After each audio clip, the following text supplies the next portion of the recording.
Il y a des moments dans la vie qui ne s'expliquent pas, qui échappent à la logique et aux mots. Vous le ressentez simplement, comme si l'âme se taisait soudainement et, pour la première fois, entendait quelque chose de vrai. C'est exactement ce qui m'est arrivé lorsque j'ai mis les pieds à la Mecque. J'ai voyagé dans de nombreux endroits au Paris, Dubaï, Johannesburg, les Bahamas et même si le monde est plein de beauté, rien ne s'y compare. Quand je suis descendu du bus et que j'ai vu les pavés pour la première fois, quelque chose en moi s'est arrêté. Des milliers de personnes se déplacent en cercle parfait, chuchotant des prières dans des centaines de langues différentes. Personne n'a crié, personne n'a poussé, personne ne s'est battu. Juste des cœurs tournés dans la même direction. Et là, au centre de tout cela, ce bâtiment simple et humble, mais qui semblait vibrer de vie dans l'air qui l'entourait. Mon ami m'a dit, « Steve, prends ton temps. Savoure ce premier aperçu. » Et comment pourrais-je être pressé? Mes genoux se sont affaiblis, ma poitrine s'est contractée, les larmes sont venues avant même que je comprenne pourquoi. Ce n'était pas de la peur, ni de la fierté. C'était quelque chose de plus grand, une paix mêlée d'humilité que seul l'amour explique. Quand on vit longtemps, quand on connaît la gloire, le succès, les rires et la douleur, on croit avoir tout vu, que plus rien ne peut nous surprendre.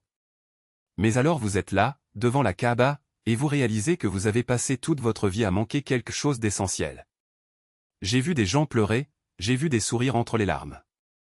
Des hommes soutenant les rois, des enfants courant, des femmes levant les mains vers le ciel en prière. Et soudain, j'ai compris, peu importe d'où ils venaient ni qui ils étaient, ils disaient tous la même chose, « Me voici, ô Dieu, me voici ». Cela m'a déchiré, car pour la première fois j'ai compris que ce n'était pas une religion comme étiquette. C'était une livraison, une vraie livraison. Je vais être honnête, avant ce voyage, je n'avais même pas pensé à y aller. Les gens disaient, « Steve, c'est une affaire de musulmans. Tu n'as pas besoin de ça. Pourquoi parcourir le monde et tourner en rond ?» Mais quelque chose en moi insistait, comme un murmure doré. Je n'ai pas compris, mais j'ai écouté. Et aujourd'hui, je sais que cette vocation n'était pas réservée à moi. Lorsque je suis entré dans la grande mosquée et que j'ai vu des millions de personnes se déplacer comme des vagues sur l'océan, tout cela avait un sens. C'était l'unité. C'était de l'humilité. C'était la paix dans sa forme la plus pure. Pas de VIP, pas de caméra, pas de célébrité. Juste des âmes, tout de même. Les riches et les pauvres côte à côte, le roi et le nettoyeur s'inclinant devant le même Dieu. Savez-vous ce que cela fait à un homme comme moi, habitué au monde de la célébrité, de l'ego et de l'attention? Cela vous vide de tout ce qui n'a pas d'importance. Parce que là, au milieu de cette foule, on se rend compte que rien de ce que nous recherchons, l'argent, la gloire, les applaudissements ne va ensemble. Ni les voitures, ni les costumes, ni les suiveurs. Juste le cœur. Et à la Mecque, on ne peut pas cacher ce qu'il garde. Il y avait un homme, il devait avoir 75 ans ou plus, qui marchait lentement, traînant presque les pieds, mais sans s'arrêter une seule seconde.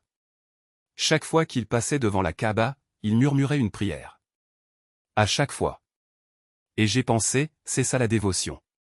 C'est la foi lorsqu'elle est enracinée dans les os. J'ai commencé à réfléchir sur ma propre vie. Combien de fois Dieu m'a-t-il aidé sans même prendre le temps de lui dire merci? Combien de fois ai-je prié uniquement lorsque j'avais besoin de quelque chose? Tous ces souvenirs sont revenus en masse, les quasi-accidents, les secondes chances, les portes fermées qui se sont révélées être des bénédictions. Et j'ai réalisé que Dieu avait toujours été à mes côtés, et là, pour la première fois, j'étais dans sa maison. Cela m'a secoué de la meilleure façon possible. Mais ce n'était pas tout. Je n'étais pas encore arrivé à Médine. Car lorsque vous entrez dans Médine, c'est comme si vous pénétriez dans une autre dimension de paix. La ville du prophète Mahomet. Et, mon Dieu, tu sens sa présence dans l'air. Mais j'en parlerai plus tard, car la Mecque m'avait déjà brisé. Il fallait que je m'y brise pour que Médine puisse me reconstruire. Il y a des endroits que nous ressentons avant même d'arriver, comme si notre cœur savait déjà que ce morceau de terre est différent de tout ce que nous avons jamais vu. C'était comme ça avec Médine. Après la Mecque, je pensais que rien ne pouvait égaler ça. Comment surmonter le fait d'être devant la Kaaba? Comment pouvons-nous éviter de voir des millions de personnes prier en parfaite harmonie sous le même ciel? Mais quand le bus est entré dans Médine et que j'ai regardé par la fenêtre, je jure que la ville entière respirait la paix. Il n'y avait ni précipitation, ni bruit, ni chaos. Juste un profond silence, comme si Dieu avait placé un dôme sur l'endroit et avait dit, ici, reposez-vous. Alors que nous nous approchions de la mosquée du prophète, mon ami m'a dit, Steve, lorsque tu entres à Médine, tu entres dans un endroit que même les anges gardent. Alors laisse ce que tu portes dehors, douleur, fierté, souci. Et ça m'a beaucoup touché, parce que j'en portais beaucoup. Le succès pèse. L'échec aussi. Et plus nous vivons longtemps, plus le bagage devient lourd, regrets, opportunités manquées, culpabilité. Mais quand je suis entré dans cette mosquée, j'ai ressenti un soulagement, comme si quelqu'un avait enlevé la moitié du poids de mon âme. Cette mosquée ne ressemble à rien d'autre. L'air est frais, calme, imprégné du parfum de la prière. Les gens sont assis par terre et lisent le Coran, les frères se saluent avec des sourires qui n'appellent pas de mots. Et au centre de tout cela, une paix si dense qu'on peut la toucher, la sentir sur sa peau. Mon ami m'a emmené à Raouda, l'espace entre la maison du prophète Mahomet et sa chair. On dit que c'est un des jardins du paradis. Et, mon Dieu, vous ressentez cette vérité avant même que quiconque ait à la dire. Quand je suis entré, je ne pouvais pas parler. Pour un homme qui vit de mots, cela en dit long. Je me tenais là, les mains tremblantes, le cœur battant la chamade, et je murmurais, la paix soit sur toi, ô messager de Dieu. Et puis je me suis effondré. Je ne sais pas si c'était à cause des années passées à entendre des histoires sur lui, ou à cause de tous les musulmans que j'ai rencontrés qui parlaient de son nom avec tant d'amour. Peut-être était-ce simplement le fait d'être là, devant un homme qui a changé le cours de l'histoire non pas avec des armes, ni avec de l'argent, mais avec miséricorde. Et j'ai pleuré.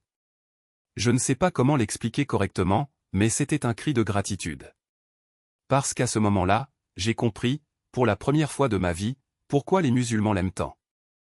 Ce n'est pas un culte. C'est du respect. C'est l'amour pour un homme qui a enseigné au monde comment aimer Dieu et aimer les gens de la bonne manière.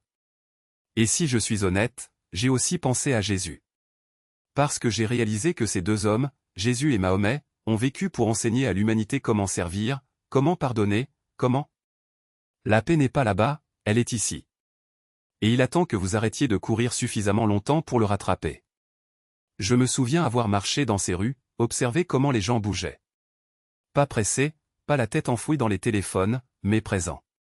Comme si chaque pas était une prière.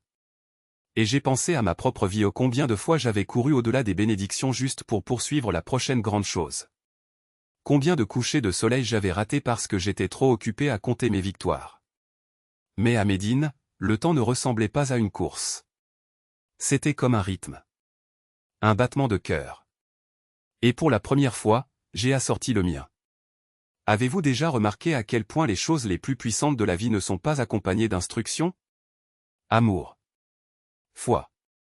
Paix. Ce ne sont pas des choses que vous comprenez, ce sont des choses que vous ressentez. Et c'est ce qui m'a frappé lorsque j'ai vu ces hommes prier ensemble, épaule contre épaule, riches et pauvres, jeunes et vieux, tous s'inclinant de la même manière. Dans la section VIP. Aucun traitement particulier. Juste l'humanité, côte à côte, se rappelant, nous appartenons à quelque chose de plus grand que nous-mêmes. C'est le genre de leçon que l'argent ne peut pas acheter. C'est le genre de vérité avec laquelle vous ne pouvez pas discuter, vous le savez simplement quand vous le voyez. Et je l'ai vu. Clair comme le jour. De la même manière qu'un inconnu m'a donné un rendez-vous. De la même manière qu'un père a appris à son fils à saluer le prophète avec joie plutôt qu'avec crainte. De la façon dont l'appel à la prière déferlait sur la ville comme une vague, ramenant tout le monde vers le même rivage. Maintenant, je ne dis pas qu'il faut réserver un vol vers l'Arabie Saoudite pour trouver ça. Je dis que la même paix qui m'a changé est là où vous êtes assis. C'est dans les moments calmes que vous ignorez. C'est dans les gens que vous négligez. C'est dans les prières que vous avez arrêté de dire parce que la vie est devenue bruyante.